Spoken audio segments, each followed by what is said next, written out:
मामाच पोरगा मित्र चालू होतं गाड्या महादेवाचं दर्शन घ्यायला. माहिती गाडी चालू चालू मग हाल झाली गाड्या. हेच ते मंदिर गाड्या कॉलर मधलं, तर तुम्ही दर्शनाला सर्व नक्की या. तो चाललो गाड्या मग आता दर्शन घ्यायला. चावी बिव खिशात घातली गाड्या भाऊ. पहिल्यांदा पाय नंदीच्या पडलो. तर चला गाड्या भाऊ म्हणलं आता कासवाच्या पाय पडून चाललो गाड्या भाऊ. तर आलो भाऊ मध्ये तर महादेवाचं दर्शन घेऊन एक नंबर वाटलं गाड्या. तर मामाच्या पोराला म्हणलं तू घे गाड्या आता दर्शन.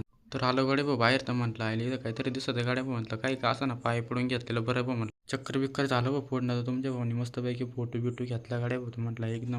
तर म्हटलं चला देवीच्या मंदिराकडे गाड्या भाऊ.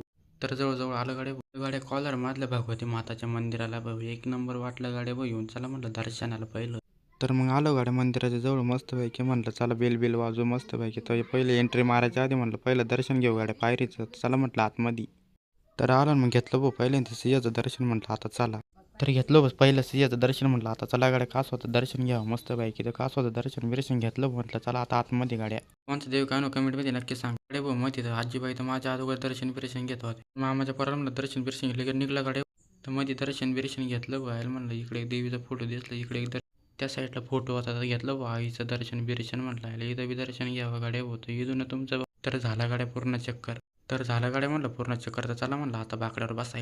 तर चला गाड्या भाऊ म्हणलं आता बाकड्यावर बसू. तर बाकड्यावर बसायला तुमचा भाऊ तर नुसतं इकडेच कॅमेरा पण घेत होता गाड्या भाऊ. तुमच्या भाऊला म्हणलं आता कधी बसायचं भाऊ. तू बसून घेतलं भाऊ बाकड्यावर एकदम निवांत. मामाचं पोरगं बघत होता. तर बसलो गाड्या बाकड्यावर. तर बाकड्यावर बसून एकदम भारी वाटतं. बघितलं तर काय येतं फॅन आहे. मी तर फॅन तर डायरेक्ट जागेवर फॅन झालं. चला भाऊ म्हणलं आता जाता जाता झुंबा दिसला गाड्या भाऊ. जायला एक नंबर वाटत होता गाड्या भाऊ. तर चला भाऊ म्हणलं वल्ली बिळ खाऊ गाडी. तर भाऊने केली भाऊ वल्ली बिळ तयार. तर भाऊ आले भाऊ डायरेक्ट आमच्याकडे घेऊन. तुम्ही दिली भाऊ वल्ली बिळ खायला. ते एकदम भारी वाटलं खाऊन पिऊन. तर आलो भाऊ घरी मस्तपैकी. तर लाईक कमेंट फॉलो नक्की करा. तर भेटू आपण मस्तपैकी पुढच्या ब्लॉग.